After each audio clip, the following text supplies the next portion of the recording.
Good evening, everyone. Welcome to Beyond Baroque Literary Arts Center, and welcome to Navigating Without Instruments, a reading and conversation with traci kato-kiriyama and Noriko Nakada. Please give it up for these amazing artists.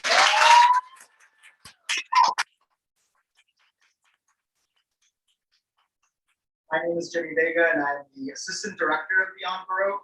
I'd like to start off by acknowledging Beyond Baroque's presence on the traditional, ancestral, and unceded territory of the Tongva peoples.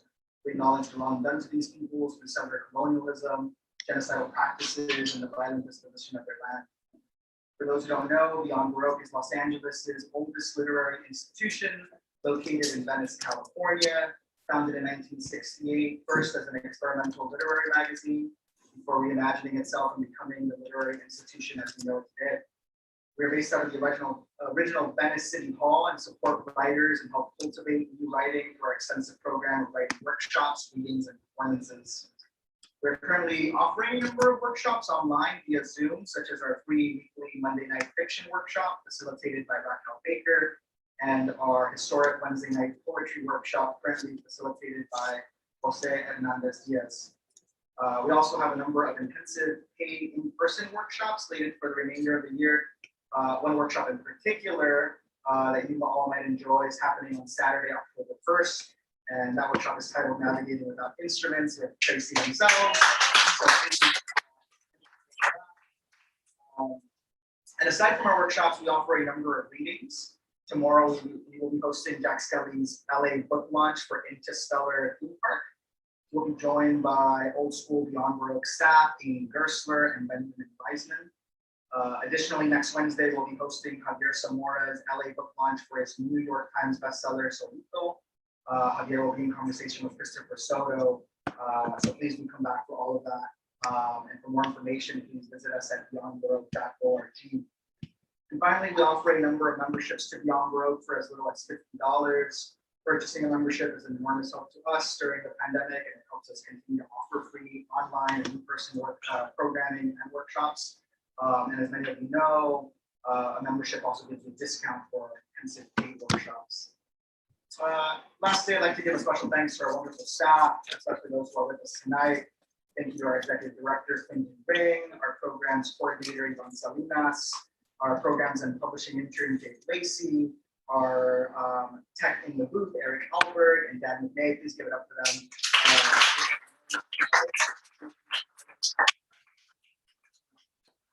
And we got a very special thanks to Hazel Knight Witham and Noriko, who have invited students from Venice High, our Get Lit Poets for the Night. Please welcome Jalen Germani, Amy Carranza, and Zara Sullivan onto the stage.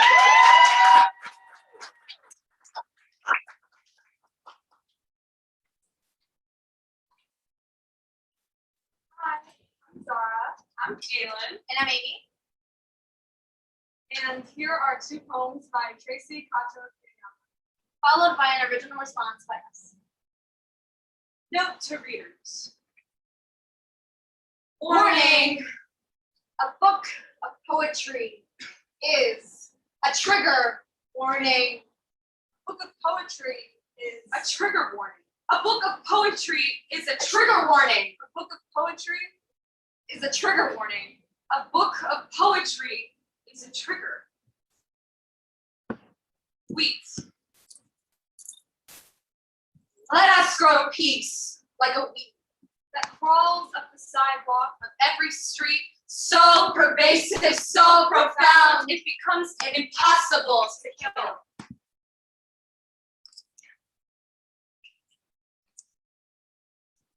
This is our original response. Perfectly perfect. What kills is the obvious unseen. Peace is a commodity we exploit to say, let us dream about the unattainable. We were planted to become the perfect flower in the perfect garden at the perfect time. But I lost my perfect yesterday. Somewhere between midnight and forever. I haven't searched for it yet, but I don't really know if I want to find it. Because today I realized Maybe I don't have to be the flower anymore. Maybe I can be the weed. the weed that no one notices until it has infested their entire yard. The weed that carefully gracefully laces its way over the beautiful, The perfect. the weed that tints the world in ugly green. The weed that is often forgotten, just like poetry. A world of pain disguised by beauty. The flowers that sprout in early spring come to us As a trigger their warning. newly shriveled petals. Screaming! Why did you take away my beauty? Screaming! Why did you destroy me? Screaming! Why am I okay with being imperfect?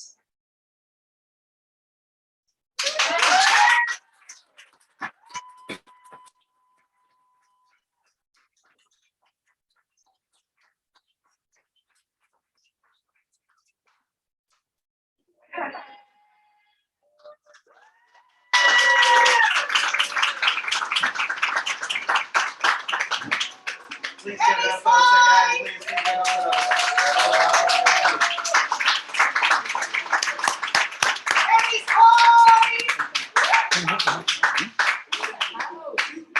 Now up, Noriko Nakada is a multiracial Asian American who creates fiction, nonfiction, poetry, and art to capture the hidden stories she has been told not to talk about. Publications include her memoir series, Through Eyes Like Mine, Overdue Apologies, and I Tried. Through Eyes Like Mine was shortlisted for the 2040 Book Award. Excerpts, essays, fiction, and poetry have appeared in Catapult, Meridian, Hippocampus, and Linden Avenue. She's a member of the leadership team for Women Who Submit, an organization empowering women and non-binary writers to submit their work for publication. Works in progress include Waiting for the Other Shoe to Drop, One's Family Struggle with Mental Illness, and Rights Paper, Superheroes, a historical novel about a Japanese American family during World War II.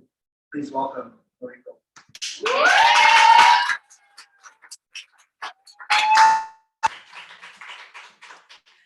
Oh, thanks, y'all.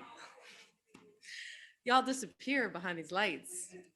Thank you, Jimmy. Thank you all for being here. It really is such an honor to sit here to share space with all of you and with this giant of an artist, activist, poet, thinker, survivor, Traci kato-kiriyama. Thank you for having us.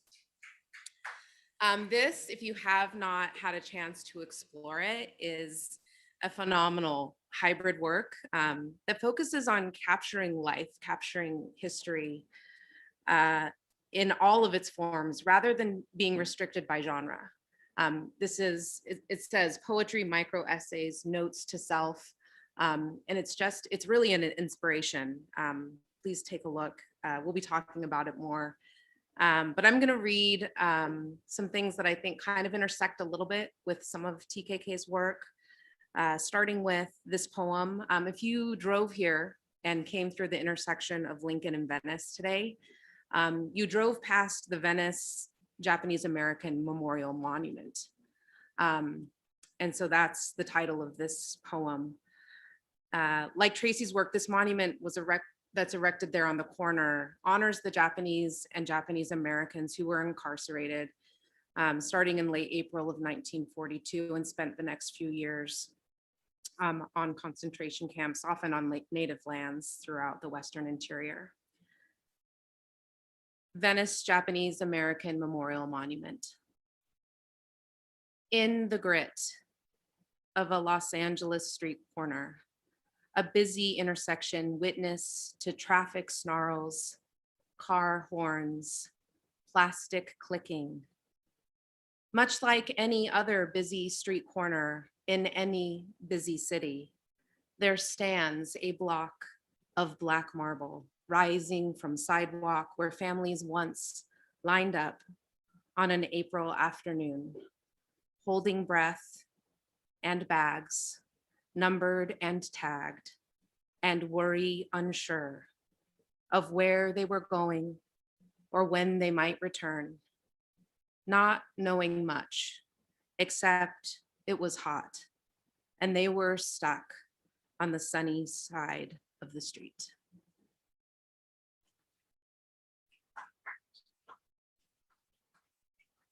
All right, so this is an excerpt from Rice Paper Superheroes. Jimmy mentioned this work in progress.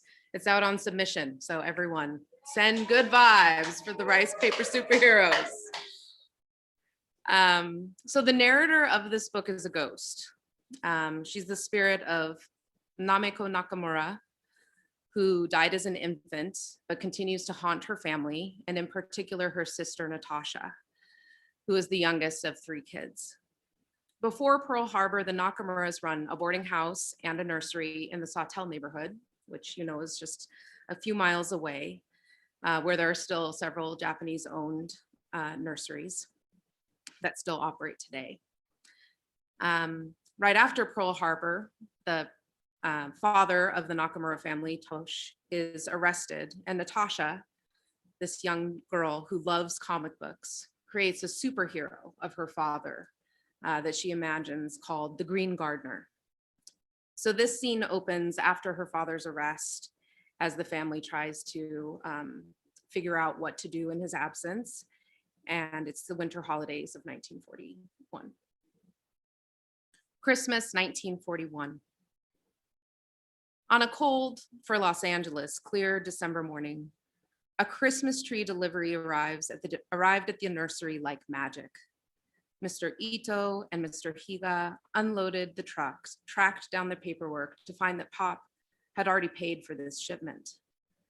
In a flurry of pine and fir, the Green Gardener arrived at the nursery on Sawtelle. Mr. Ito and Mr. Higa had not been expecting it, but those trees were a Christmas gift from Pop, something he'd arranged long before anyone knew of a place called Pearl Harbor. And Pop's planning kept the nursery doors open a little while longer. But we didn't sell as many trees that year. And as Christmas neared, Mr. Ito and Mr. Higa brought the surplus home to the boarding house. They put a tree up in every room. And with J school and everything else canceled, Natasha had time to fold dozens of origami ornaments. Bright cranes and swans, balloons and boxes dangled from branches, and we all felt Pop's presence. I love to settle my spirit within the full branches of the trees and bask in their light and warmth.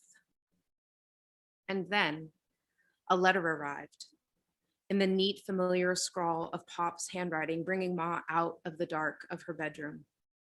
The cold that seeped from Pop's empty side of the bed and across sheets in those dark hours of night, the ones that made Ma question whether he was dead or alive.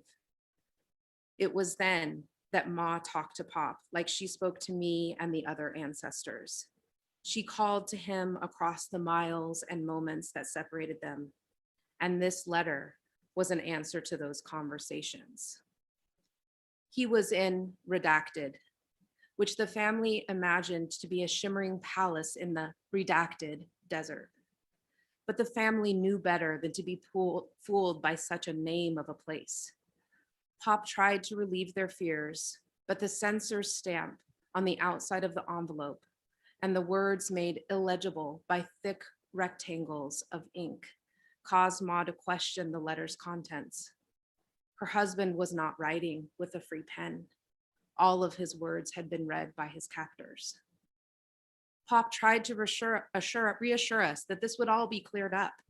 They would soon realize he had nothing to do with this attack on Pearl Harbor, and they would send him home. He asked about the nursery and about Hiro, Moss, and Natasha, but as expected, he forgot to ask about me. Ma read and reread the letter, trying to find some hidden meaning, to decode some subtext that would give her the true measure of what was happening to her Tosh, but nothing emerged. It was a friendly letter scrawled carefully by someone who had been branded the enemy. Ma, Natasha, and Hiro sat down to respond right away. Moss, however, made his way outside to water the plants that had withered with neglect. He hoped to coax them back to life before Pop's return. Writing to Pop at the desk in their room beside the sweet smell of evergreen galvanized Ma's spirits. She did not write about the cold, dark nights or how my spirit buoyed her through this most recent storm. Instead, she wrote about Christmas trees and how they decorated the boarding house and all the ways the children were standing by her. She didn't mention that the Takeda brothers had disappeared too, or Mr. Soto's moved to New York. Instead, she reported how helpful Mr. Ito and Mr. Higa had been at the nursery. She didn't mention her own loneliness and instead agreed, "I'm sure you'll be home soon. We anxiously await your return." By the time she sealed the envelope, she could feel her spirits lifting from the darkness, and the color of the room lightened from navy to peach. Natasha kept her letter upbeat as well. She forced a smile as she sat at her desk and enclosed a sketch of the green gardener she'd invented in her father's image, a superhero who restored life to forests ravaged by fire, who could bring life to drought-ravaged crops and create green across the bleakest city landscapes. She hoped that in Redacted, her father might still have the chance to put his hands into soil and find life in seed and light and water. She didn't mention the slurs or the coffee hurled at her on Santa Monica Boulevard or the invisibility that seemed to be her new superpower. Instead, she wrote about her Christmas plans to make a real American Christmas dinner with turkey and stuffing and mashed potatoes and pie. She told him she hoped he would soon be home to enjoy it. She didn't write about her doubts. Christmas was just over a week away, and Redacted seemed like the Emerald City from The Wizard of Oz, some faraway place over the rainbow. When Hero, the oldest, wrote, he embodied his new role as the man of the house. Now that he was 18 and his father was gone, it was up to him to communicate with the authorities about the family business. Ma helped him, but in his letter, he updated Pop on the paperwork he had taken care of at the nursery. He didn't mention all the clients who canceled their gardening services or how quiet the nursery had become, with only Japanese clients coming in and no one having much money to spend. Instead, he explained their cost-cutting measures, closing before curfew and running specials on the Christmas trees in order to clear stock. After Pop's letter, Ma's spirits emerged, and soon the floors and countertops of the boarding house glistened again. Although there was no word again from Pop, after a few days, with an address in hand, a second round of letters and accompanying gifts were mailed from the Nakamura boarding house. Mitsue baked 2 loaves of banana bread and wrapped them in foil. She packed a jar of jam made from the summer strawberries and hoped the newsprint surrounding it would prevent the glass from shattering. Natasha painted an amaryllis, a seasonal favorite of her father's that he always brought home from the nursery for the holidays. But when Moss added packets of seeds in brown envelopes labeled lettuce, Swiss chard, carrot, and radish, Natasha knew this was what her father would love most. There was hope in those packets of seeds, the promise of new life, but there was also something sad about this gift. If Pop planted them, watered them, watched them grow, that would be equivalent to many months away, and none of us wanted to wait. These were winter crops, and although it was probably warm and Redacted, it would be months before their leaves would sprout and grow. Would he still be gone come spring? Would they need to send another batch of seeds? Ma touched the brown paper seed packets with her fingertips and then filled the rest of the box with crumpled newsprint. We all stared at the package and hoped Pop would know how much love we were sending. Had I known then how to slide my spirit self into those envelopes, I would have traveled to Redacted myself. I would have watched him open the package and cut thick slices of banana bread and jam. I would have watched him read each letter over and over again, and I would have watched him open those seeds and close his eyes, imagining himself planting the seeds in neat rows in the backyard of a boarding house on the corner of Corinth and Missouri. But my young spirit had limited understanding of movement within the spirit world. The Nakamuras had stayed put my entire life and death, and so I simply stayed close and waited with them for pop to come home again. Thank you.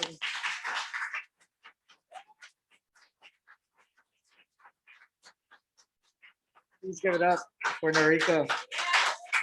Important work. Thank you so much for that.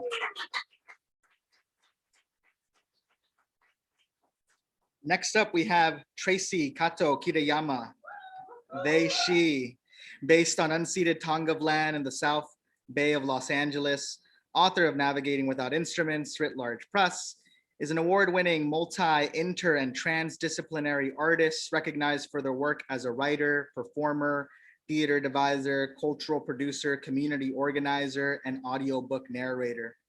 As a storyteller and artivist, TKK is grounded in collaborative process, collective self-determination, and art plus community as intrinsically tied and as critical means toward connection and healing.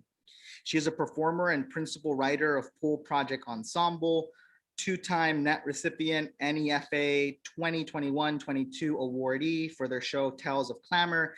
TKK presented in hundreds of venues over 25 years as a writer, actor, poet, speaker, guest lecturer, facilitator, artist in residence, and organizing arts and culture consultant.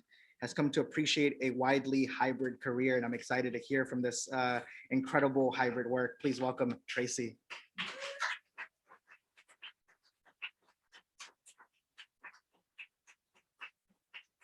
Oh my gosh. Oh my gosh. I'm a mess. I'm a walking waterfall, y'all. Can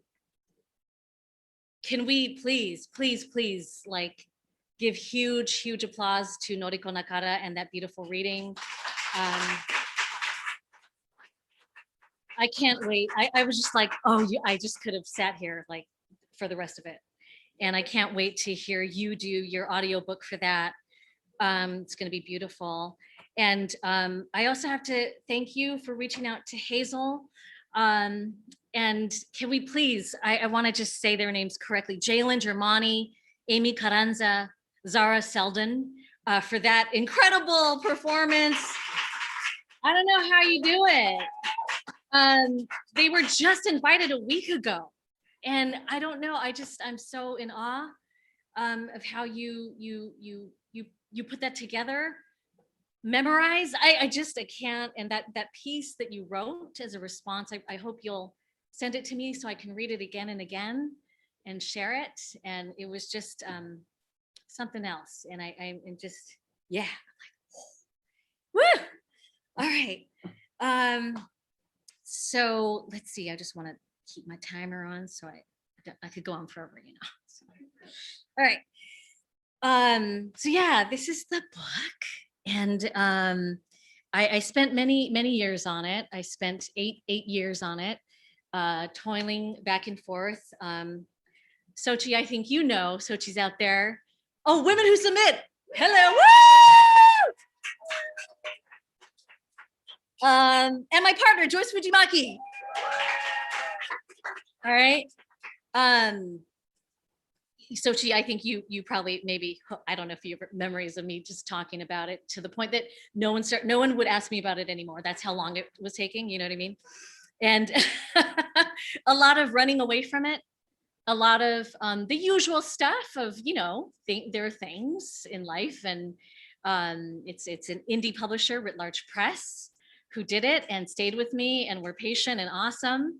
But there are a lot of psychological blocks, lots of things that I had a hard time facing. There's a lot of running to and from. So I'm just going to share from the beginning, and Jalen and Amy and Zara, I will always think of you now when I begin, because it begins with this refrain: warning, a book of poetry is a trigger warning, a book of poetry is a trigger warning, a book of poetry is a trigger warning, a book of poetry is a trigger warning, a book of poetry is a trigger warning.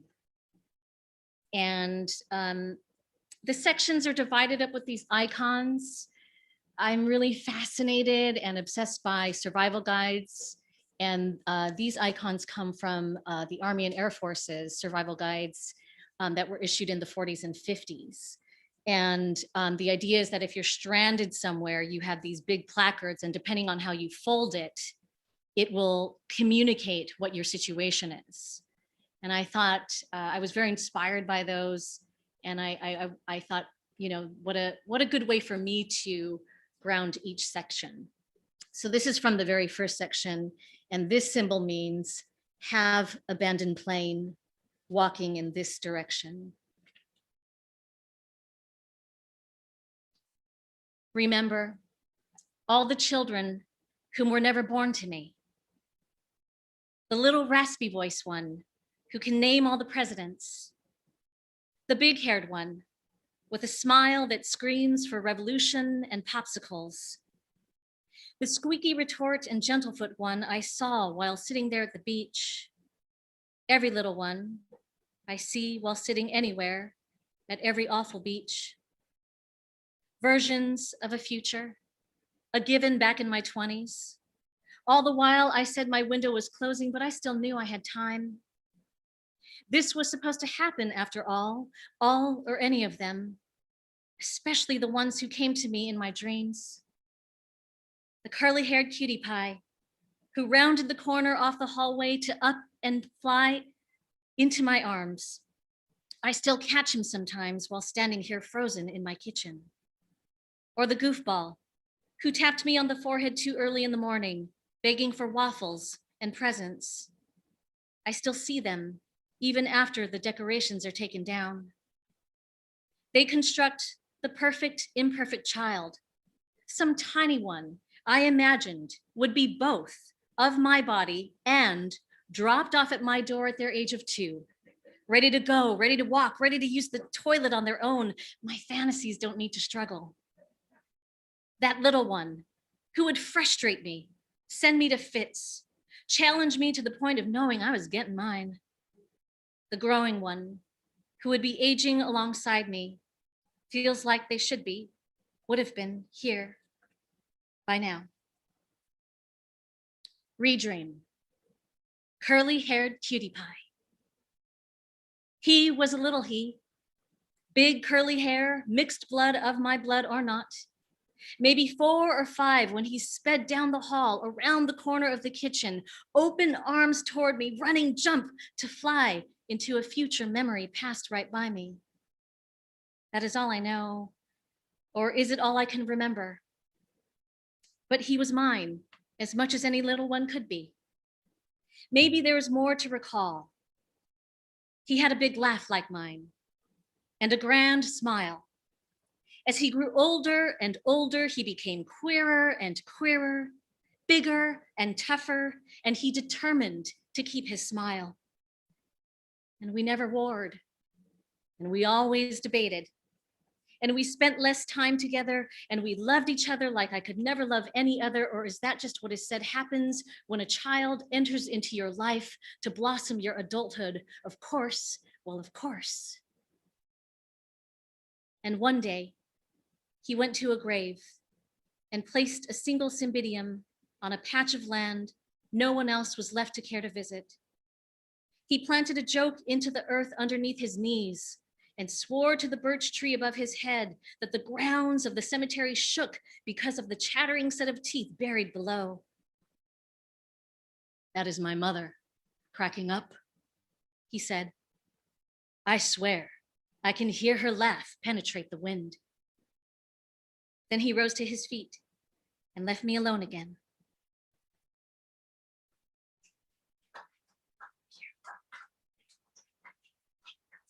Note to community. Please do not assume so much of the person walking this earth at this time without child, that there has been a simple path of deciding against adopting or bearing child, even when you meet them at the moment of being at peace with not adopting or bearing child. That there hasn't been loss, contemplation, depletion, letting go, debate, fighting with self or partner. That there has only been loss, depletion, fighting with self or partner. That there hasn't been the extreme depths of unbelievable love, joy, passion, peace, exploration, creation. That there hasn't been birthing. Instead, invite us in. We can be revolutionary aunties and radical siblings, and you could probably use the support. I wrote that after so many conversations, right? I feel like, I bet a lot of folks in this place can recall some kind of expectation that someone had of what you should do with your body. And one friend in particular pulled me aside at a social event for like an hour and lectured me, and he was really going on about how disappointed he was that I wasn't gonna have a child. And he was like, you're not even a true artist until you have a child. And I was like, whoa, whoa, whoa. And I went home and wrote. So, you know, right? It's just bizarro, but you know, but that's why we discuss and talk about these things, I hope. So there are, you know, lots of different themes. It's a collection. So, you know, there's a lot on past fantasies, future things, reimagined and imagined, a lot on death, stuff on violence and ideation, lots and lots about my family and history, and also about disease.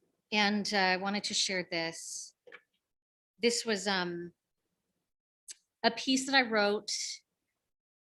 It was the day after the shooting at the nightclub in Orlando. And we were planning a vigil for that night. But that was also the day that I had to get a biopsy. And so this is after the victims and survivors of the June 12, 2016 tragedy at the Pulse nightclub in Orlando. Somewhere between Orlando and a biopsy. My left breast goes into a hole center of a long table. I think that is odd. Why is the hole in the center? I lay down on my stomach to position myself at the table's midsection. The vice comes in and the nurse's hand tugs and pulls, and we converse anyway. There's a doctor coming soon named Needle. Hello, Needle. Hurry up, I will say. The nurse will pat my back at its center and ask me what I do for a living. This is always the tricky part between strangers. Keep it light or keep it real. Tell her everything, cut to the chase. What do I have to lose? We will be there for 40 minutes. She will have my left breast in her right hand for most of it. Enough time for honesty and judgment without the sting of attachment. If what I say centers around her discomfort, then she will still have my left breast in a vice and we will be even. I tell her everything. I cut to the chase. I have nothing to lose. I speak in lean terms. I center on my truths. Me as queer, me with mind split between yesterday's shooting and tonight's vigil. Me in vigilance for the dead as much as for those left running for cover in the days, weeks, and years of backlash.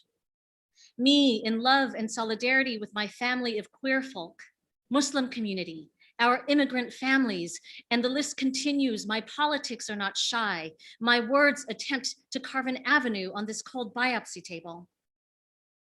She looks me in the eye. She listens and nods. A map emerges between us. She says she wishes she could join me. There is work and life and no time, and she tells me, you go to this vigil for me too. I wish I could nod back, but I can't move from the center. Instead, I moan. She understands that language much better than I do. She speaks in possibility and kindness and grabs my hand. Within minutes, I chart her origins. We locate an old dream of her, once a painter. Within minutes, she navigates my politics and my relations. She nods as I moan and squeeze her fingers. My half-numb breast is stuck in a vice with the needle at its center, and all is good. And I am fine. Thank you. Time check. Okay, good. All right. I was thinking about my grandfather when you were reading, Noriko. And I had the opportunity last weekend to be in Fresno at a retreat with other Yonsei artists, and seeds were the theme. And then you did weeds. I mean, yeah, I'm still processing all of that. And my grandfather was a nurseryman and was displaced a lot.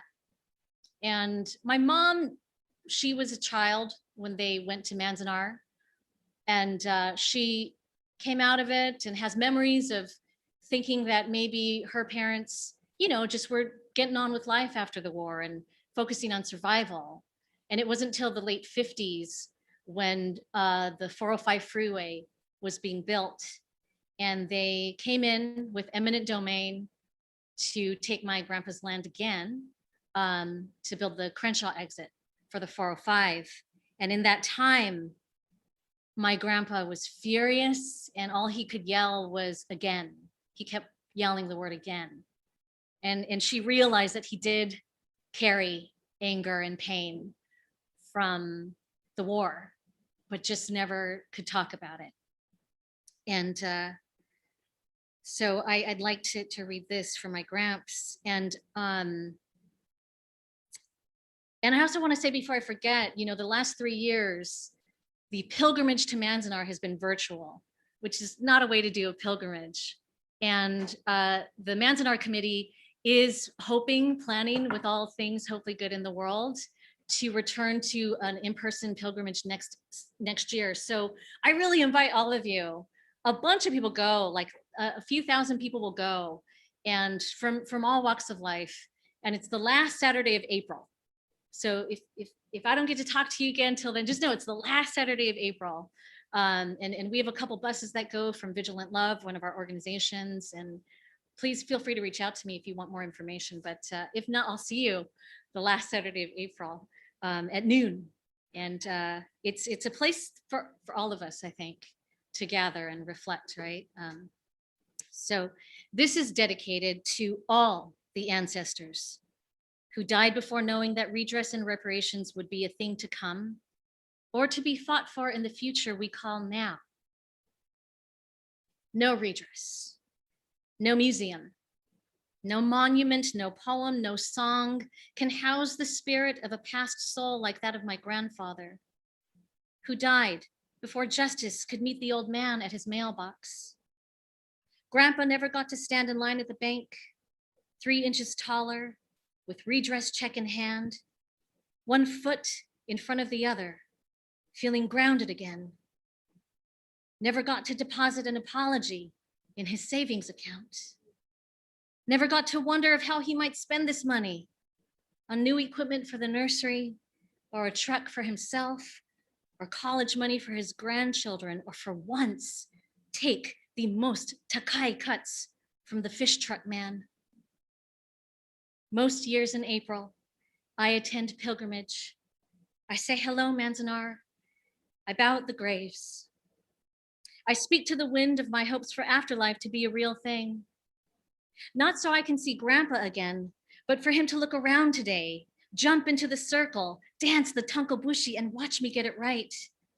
And see our friends, all our relations, learn what we mean by chosen family. We are here, not only to remember, but to remind the local docents this place will never be a museum. This body will never forget. And we leave pilgrimage with pledges as concrete as the monument. We sing songs to keep each other awake on the long ride home. We lose sight quickly, rearview mirrors, a pitch black sky, where they close the gate at the hour they have had enough of us, where we leave behind parts of our best poetry, where I hope not, but think Grandpa sits still, waiting.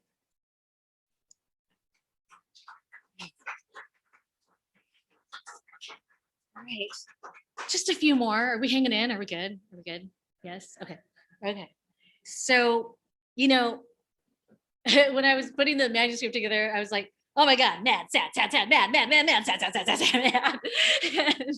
And she, one of my publishers, like, it's okay, like lean in, it's fine, you know, and let it be, let it be, let us be anchored in the narrator that is you. And, but I did think a lot about friendship and solidarity and the things that keep me going. And I want to read these two selections. I mentioned Vigilant Love. It's a organization near and dear to my heart. I hope you'll look it up. But we have a Solidarity Arts Fellowship every year. For those of you who know an 18 to 25-year-old activist artist who identifies as Muslim and or Japanese American, built upon a long-standing practice and friendship and solidarity between our two communities directly following 9/11. And we bring folks together in a free fellowship for 6 months. And I get to do movement and writing and collaborative storytelling with them for our iftar every year. And one of my my good friends, Taz Ahmed, several years ago wrote a poem and emailed it to me. And this is after Taz Ahmed's If Our Grandparents Could Meet, dedicated to my JA allies. Letters to Taz. Dear Taz, I hope this finds you in spirits unlike my own. I have tried in vain to find more on the stories you seek of your family. Where does research of our why does research of our ancestors feel so unromantic, so disappeared? Please no one say to me again, you can find everything on the internet, that fraud of a storyteller with no soul. Why do our pages not come to us on carriage or horseback or chins tilted upward with purple, pink, golden sunsets in the background visage they left behind?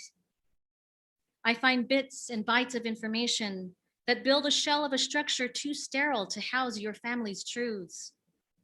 Why are our pages not pages at all?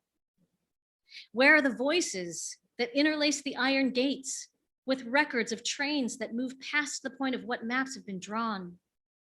Where are the memories, split by the wire that surrounded them, burdened with more weight than what they could carry? Where are the remnants of their proudest echoes being stored? I feel wretched as we are left to merely imagine the holes and fill the memory and surmise the blankness. If it is any consolation, once in a while, and only a very spare while, I can't help but find it might be better this way.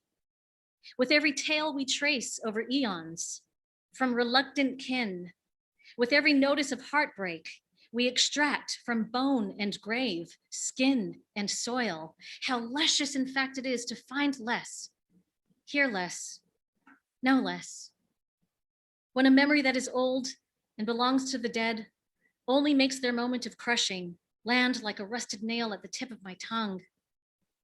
That lost son, that never meeting, all those babies dying as babies and then again as adults, that turned cheek, that hidden bottle behind the cash register, that snickering hand, that taking and taking and taking again, that last sip, that time and again starvation, that hole in the ground underneath their trustful feet. I suck back the acid, clench these stories with my teeth, keep them with me. There is nowhere I trust to spit them out. My body is in constant debate on whether to forbid their release. Do you ever feel this? I suspect this is a taste you too know too well. I held you with me. Keep me with you. TKK. All right. Okay. I'm gonna jump because we just have a few more minutes. Because you know, this is a creative space. It's like one of the oldest creative spaces that is this beautiful institution and building physical space here in Los Angeles.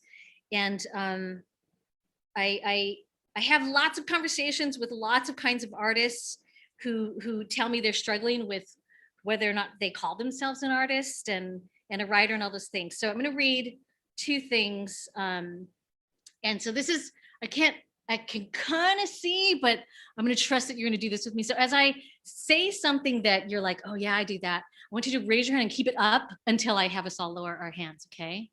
Okay, I think my eyes are adjusting. Okay, all right. Note to community. Are you an artist, a writer, an art maker, a creative? Do you birth scripts, novels, poetry, memoirs, short stories, essays, letters, articles, applications, email, captions or comments or posts on any social media platform, text messages? Yes. Thank you. Writer or not is one of your identifiers. We all walk through life with stories, history, experience, memories, ideas, opinions, theories, philosophies, visions, fears, fantasies, dreams, and will likely travel through life holding most of these in. At some point, someone thought it was a good idea to make record of their story or a community's narrative. And then some of that made it into the books you love. And some of that became the basis for our various canons of literature.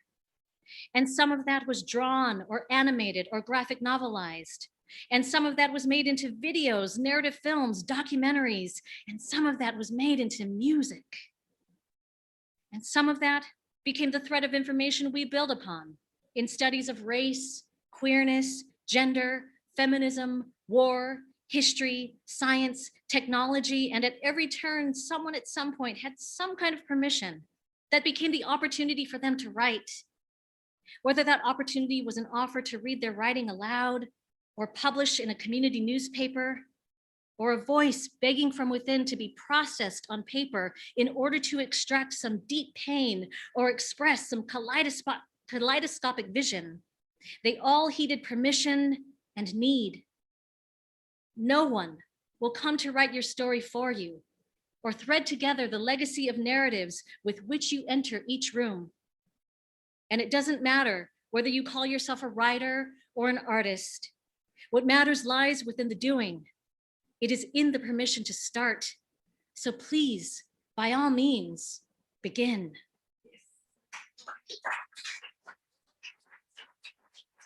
And for many of you, by all means, continue. Yeah.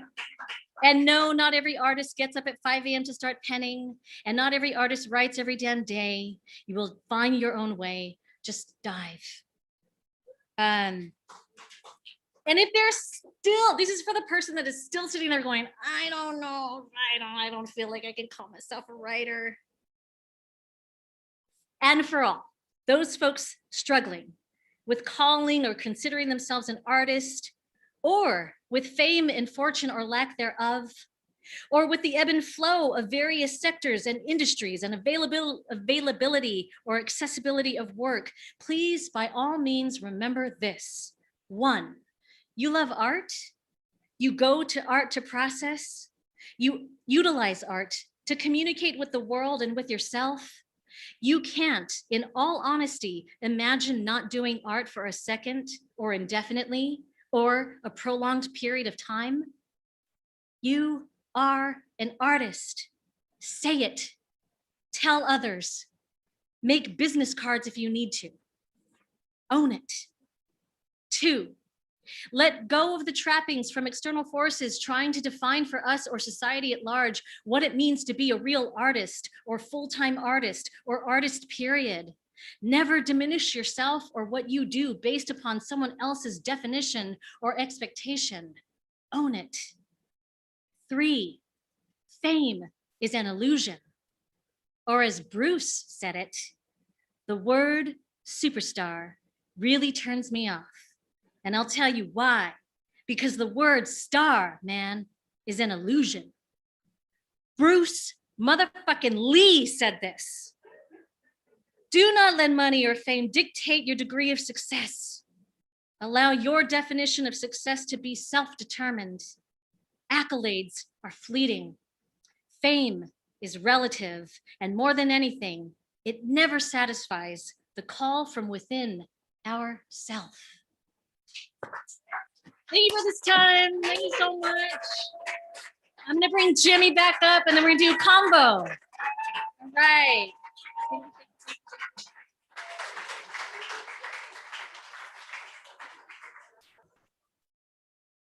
One more time, folks, for Traci, kato-kiriyama, and Noriko Nakada. And to our wonderful Get Lit poets here visiting us tonight. Forgot to mention, forgot to mention we have copies of Noriko's and Traci's books for sale in the bookstore. So please visit Jade for that.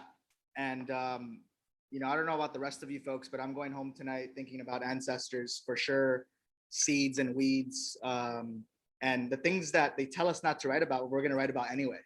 So thank you so much for that. Yeah. We're gonna have Traci and Noriko come back for a little bit of a conversation. So we're just gonna flip the stage a little bit for y'all. So just give us 2 minutes.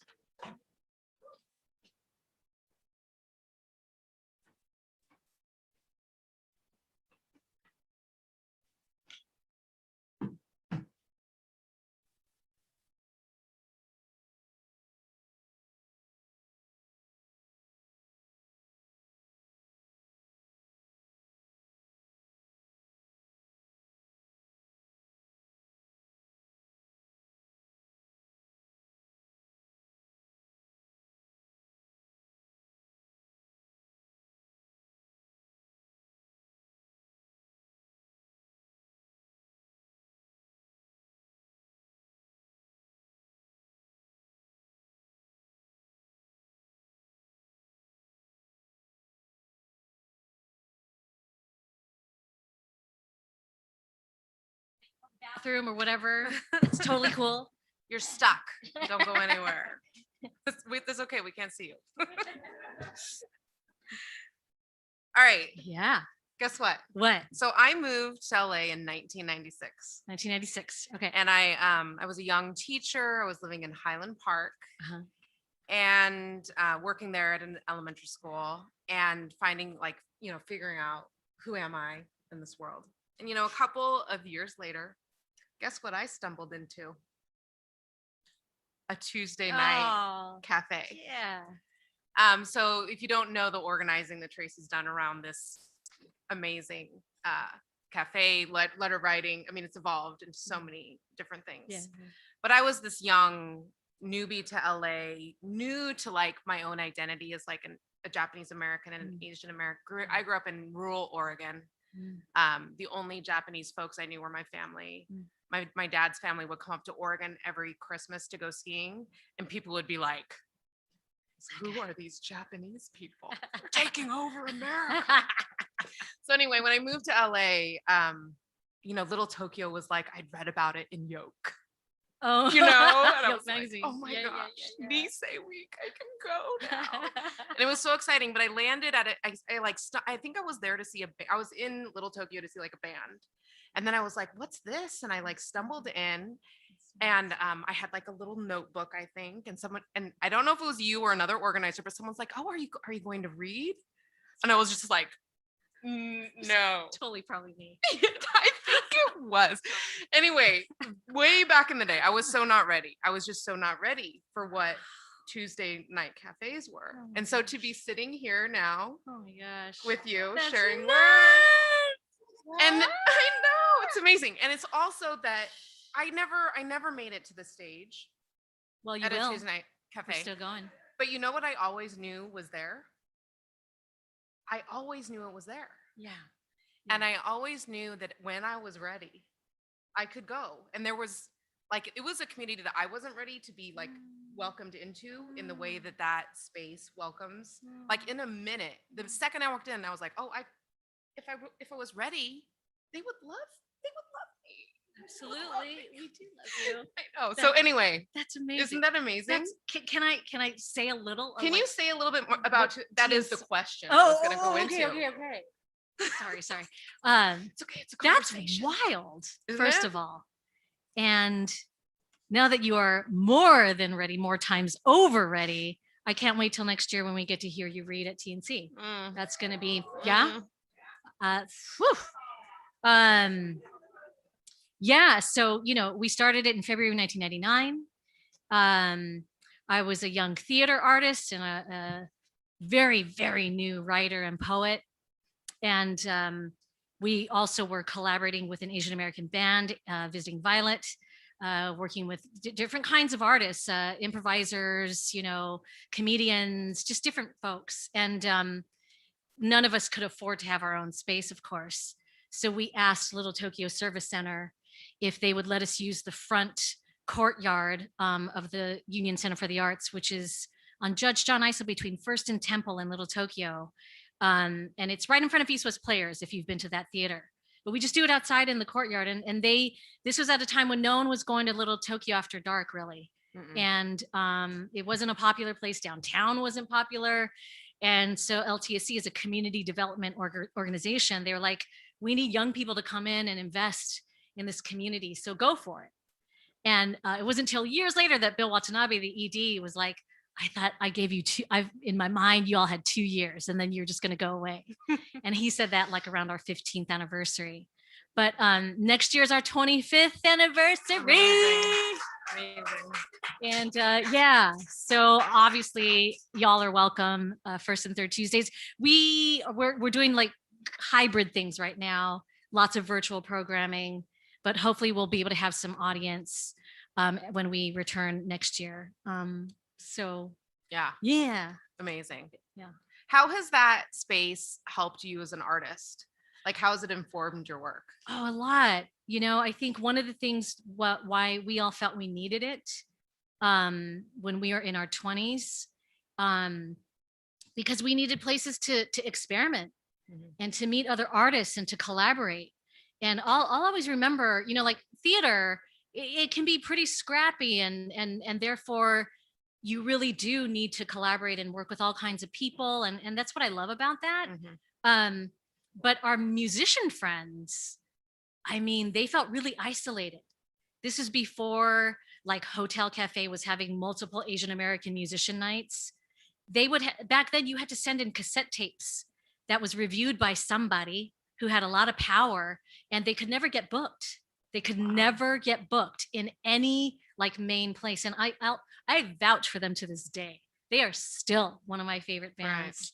Right. And even they couldn't get booked. So I think they felt really alone, and they didn't understand like this whole like theater group that we had and like different people from different disciplines, working together. So I think collectively we're like, we all need a space. We need to try things out. It's a way for, to keep it multidisciplinary and then keep people on their toes. And then you never know who you're going to meet. And then you never know how that's going to affect you as an artist. So for me, especially this first several years, I would perform pretty regularly and at TNC. And it made a huge difference in just being able to like, I'm just going to try this thing. It's super raw.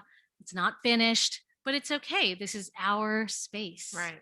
And people to this day understand that we're not looking for stars. We're looking for heart and spirit and soul and rawness and it's a huge range. Of course, we have folks who are super professional artists, very veteran, but on the same night as someone who's like, this is my first time at the mic. Aww. And then they rock it. Yeah. And everyone's like, so, and that's what we try to nurture. Right. Yeah. Amazing. Such an amazing space. Yeah.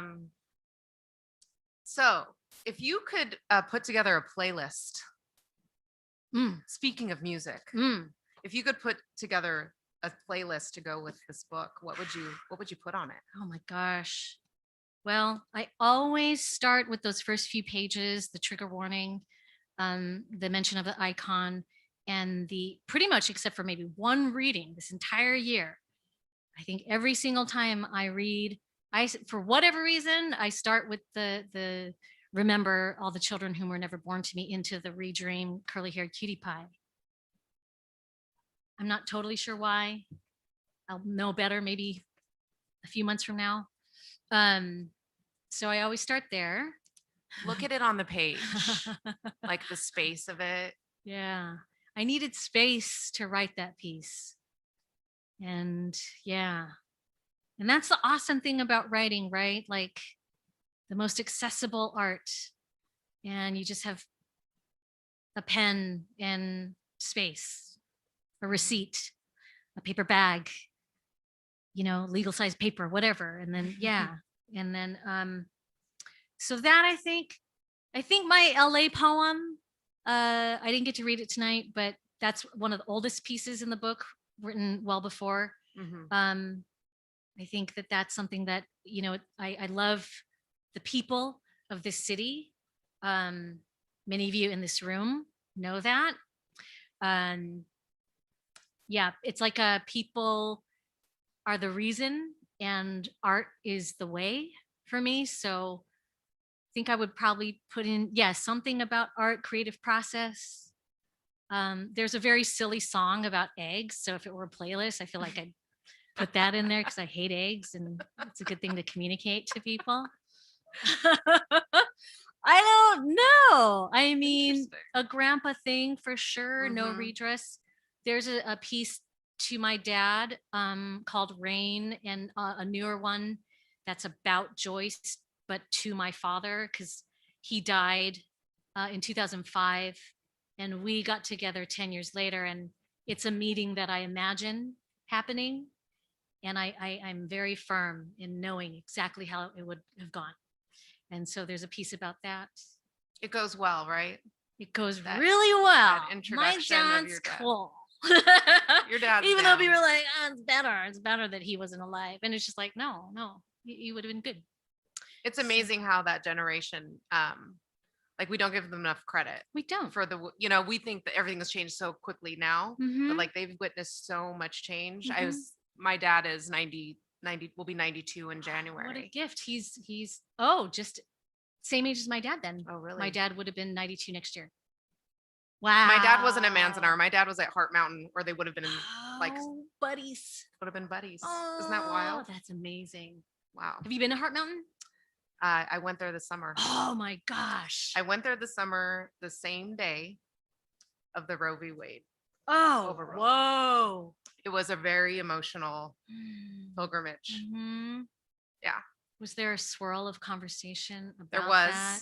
I was thinking a lot about bad Supreme Court rulings, the history of bad Supreme Court rulings, and then being in a very red part of the country.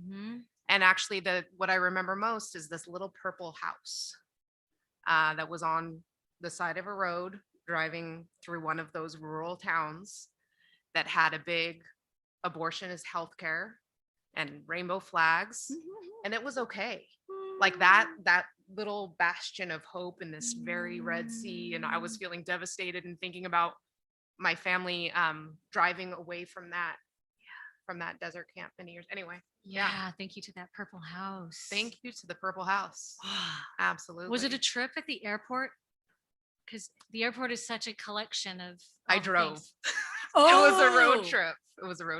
Okay. Yeah. Okay. So. Yeah. Wow, that's incredible. But yeah, our dads are definitely, they pivot. They know how to. So where was your dad from? So my family was in Azusa. Okay. So they went to Pomona first. Gotcha. And then they went to Heart Mountain. And then my grandmother had MS, and she was wheelchair bound. Yeah. And so the winters at Heart Mountain were so rough. Yeah.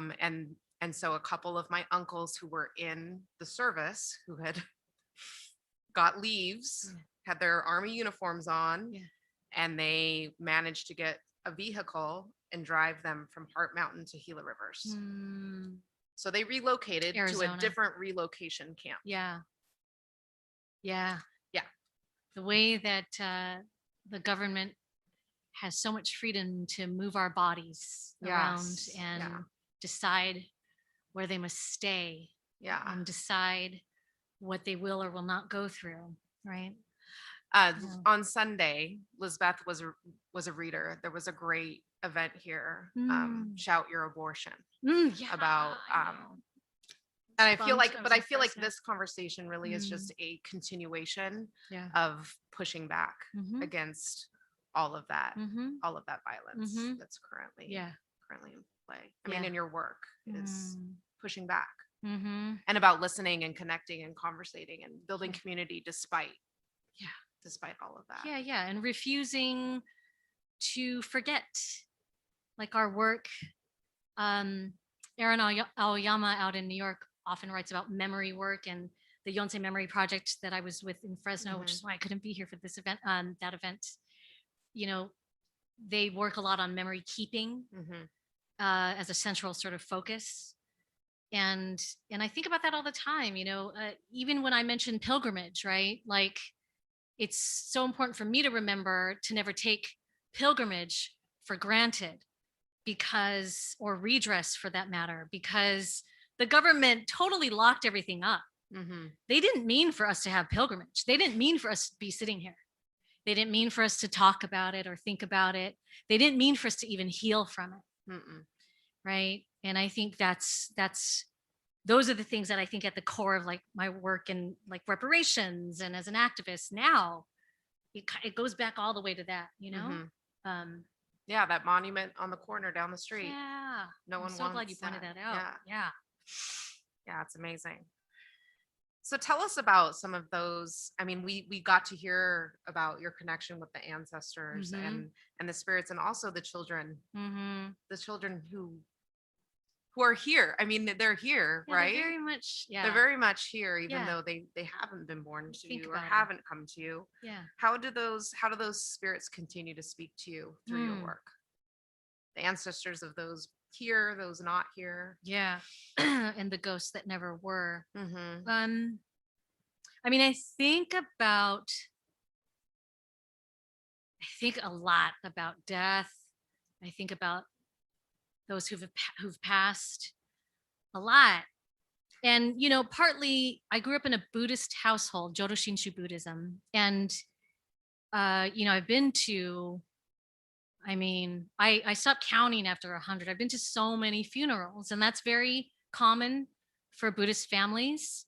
Granted, I've been to many other types of funerals, but kind of the through line from the time I was 4 at my grandpa's funeral all the way through now, the through line has been Buddhist funerals. And so the lovely thing about that is that I think a lot about gratitude and gratitude for not just their life, but the things that we get to think about and the things we get to do now because of them. And in some cases, even because of their passing. You know, I don't know if any of you look at worldometers.com. Anyone? It's a fascinating website. I'm always looking at it, but they have an ongoing, it's just like this countless number of tallies. You could put it on right now and you'll see it's tallying right now. Births, deaths, you know, like climate, like it's nuts. It's fascinating. And, you know, there are about 8 billion of us living physically, human, not animal or plant form, but human beings recorded.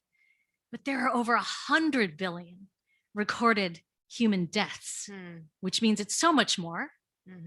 And that's not counting animals or plants. That's a lot of energy.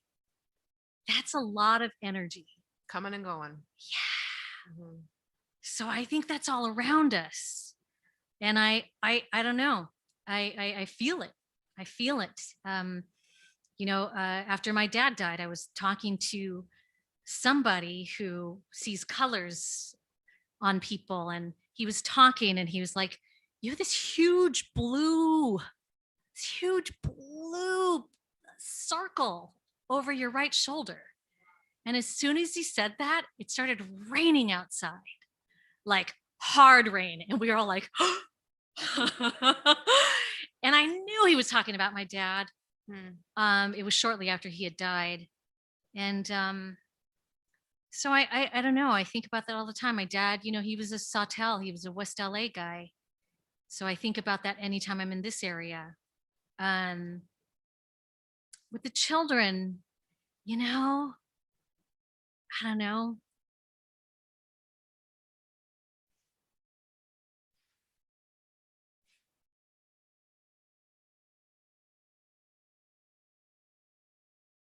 I think I'll always imagine, you know. Do you have, I don't know if you have like super vivid dreams I have them a lot. And I have conversations. So all those children I write about, you know, and there are many more, and I just see them, I hear their voices. So I don't know what that is. What do you think that is? I don't know. You know, I think it's some kind of gift. Yeah. You know, it's some sort of reminder. And Joyce and I, you know, Joyce's sister has a kid, and we're an auntie of this little one, and I have an auntie of like much older guys, you know, who were born when I was a teenager. So, you know, I do feel like I have these young folks, and we all, I think we have so many friends that are having babies and they need help. And so I try to be there for that too. But yeah, I think in terms of, I don't know, the one, I can't call them my own, but just the ones that I think I've met, you know, they're cool. They're super cool. They're super cool. They know all the presidents' names. They do. And they like make me laugh, and they're like serious or like bratty or like, but they're all smart and funny and joyous, and they like to dance. So yeah, I think about that too. You know, I want to invite folks actually. So I think the other thing I think about in terms of thinking about death a lot is obon. And some of you, I think, have come with us, and I've invited you to obon. It's a Buddhist tradition. It's a festival every summer that every temple has, where you set up in a circle and you dance, all these different dances in remembrance of those who have passed. And to me, it's such a great LA thing. But to me, it's an LA experience in that in LA County and Orange County during Obon Festival, which is like July through August, literally every weekend, there's like anywhere from 1 to 2 to 3 Obon festivals happening. All those people dancing in a circle with people from that physical neighborhood too, not just Buddhists, not just Japanese American, coming together, yes, to eat the dango and the spam musubi and, you know, all that, but to dance. And there's something to remember and to do that. And the opening song is always the same, no matter what obon. And to do that is so incredible. It's such a great thing that I love to take folks who don't know obon. Yeah. Is there a movement? Like I almost want to like invite you to just, is there a movement? Yeah, you want to this learn book? the Tankobushi that I mentioned in Nojiri Dress. Real quick. Okay. So Let's dance. you know the coal miners dance? I You know don't. the Tankobushi? So it's like I was raised Catholic. Okay, so I hope I get this right. Okay, but it's okay. So it's like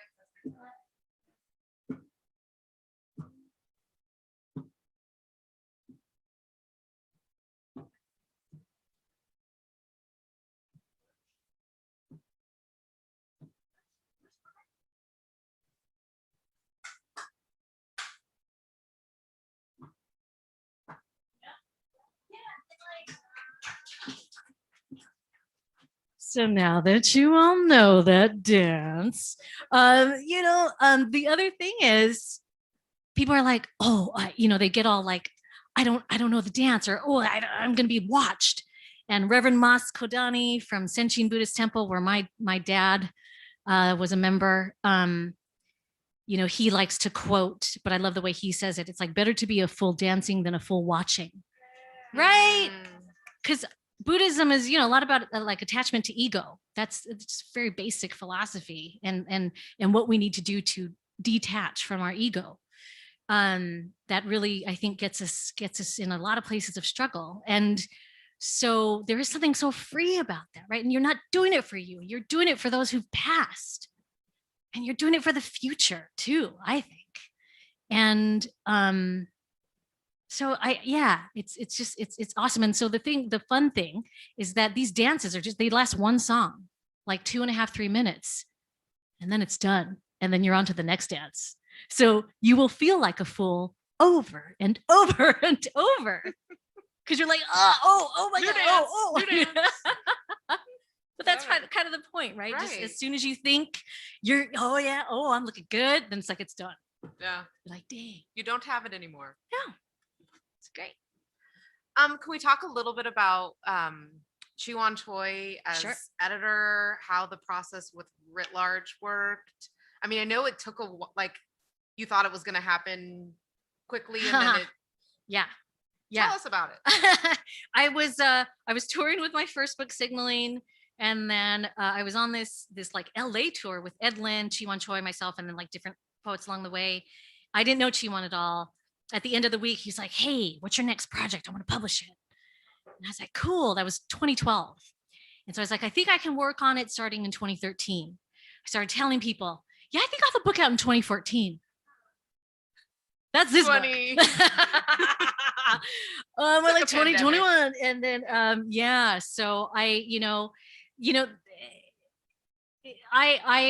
feel so indebted to them. I think that there are always the caveats and the silver linings of publishing with a micro publisher.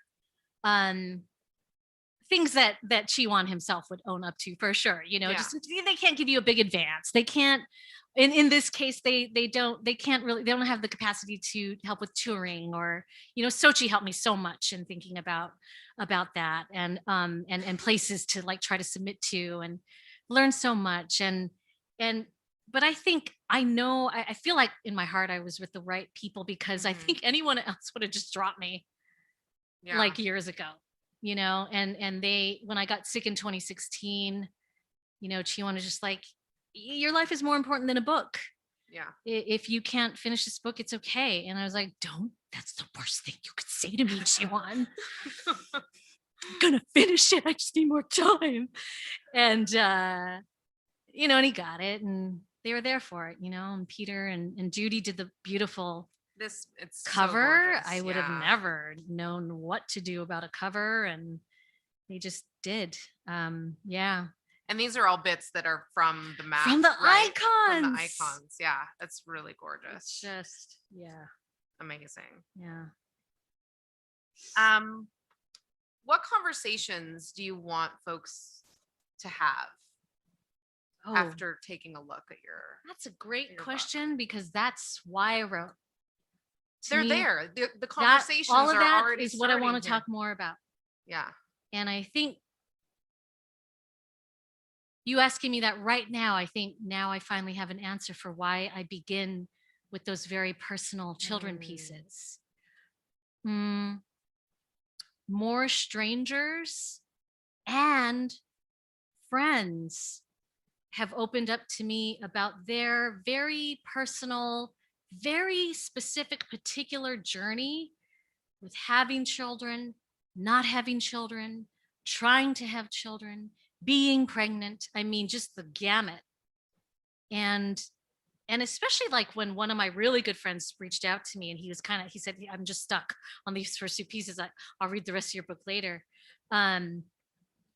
He's a very good friend of mine. We've never talked about that stuff. Yeah. And I know he feels a lot of pressure from his family and friends and community, me included. And, I think that's it. That's all. Art is like a way to connect. And I think poetry is great because within like a few minutes, people feel like, ooh, I could go and talk to you about that. Right. I can talk to you about this disease I'm keeping secret. I can talk to you about this illness I want to shout to the world. I can talk to you about art and creative process. So with your book, with the youth poets, it's just, I want to talk about what you're talking about in your writing, and that's what a great joy. Yeah. Writing is. Yeah. All right. I'm going to have one last question, last then I'm going one. to open it up to Okay. y'all. Yeah. We have what? Okay. What's your call to action? So much of all of the intersectionality that happens in your book. What should we do? What should we do with it? Try to keep it short because I want to say so much. I want us to see us as us. I want us to see all as us, while honoring the distinctions, the differences, everyone's own journey and community and way they identify and what they want to be called and how they want to move through the world, but still to know that we're just connected, we're interconnected. And so I'm responsible to you. I'm responsible to everybody that I know or don't know. And I have so much to learn. I have so much to be thankful for.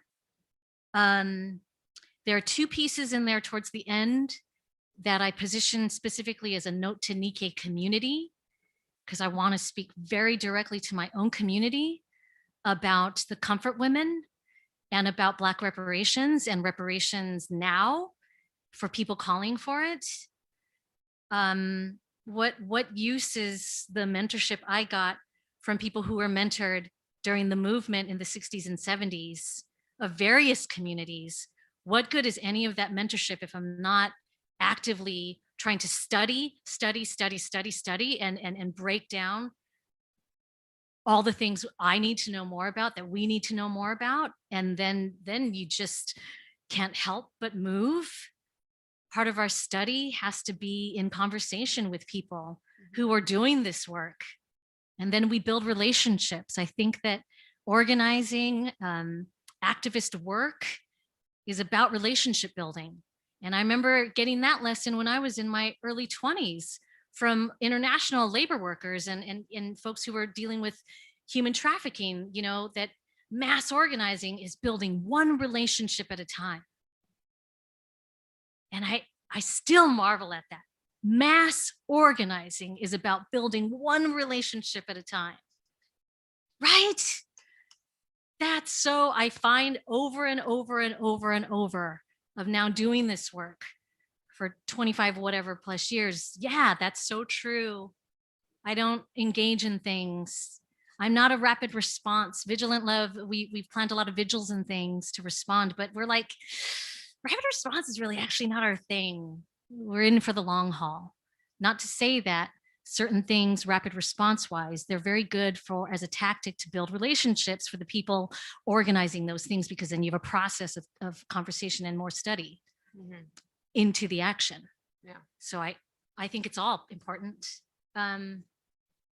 Like I said, I could go on and on, but do you know what I mean? I think interconnection and like, and interconnection that is not just an idea, but it's very active.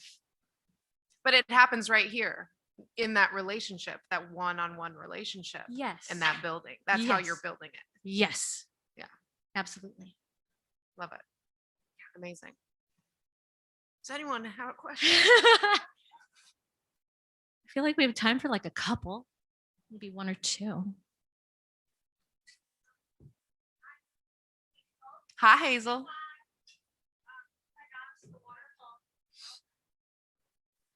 Tears, fighting the patriarchy, one tear at a time. Yeah.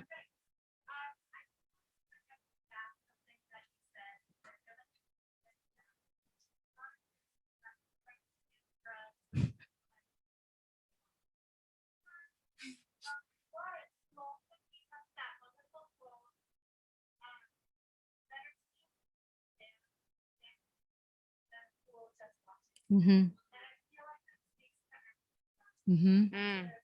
Yeah. Yeah. Yeah, absolutely. Thank you so much. Yeah. Be a humble fool. Yeah. Right.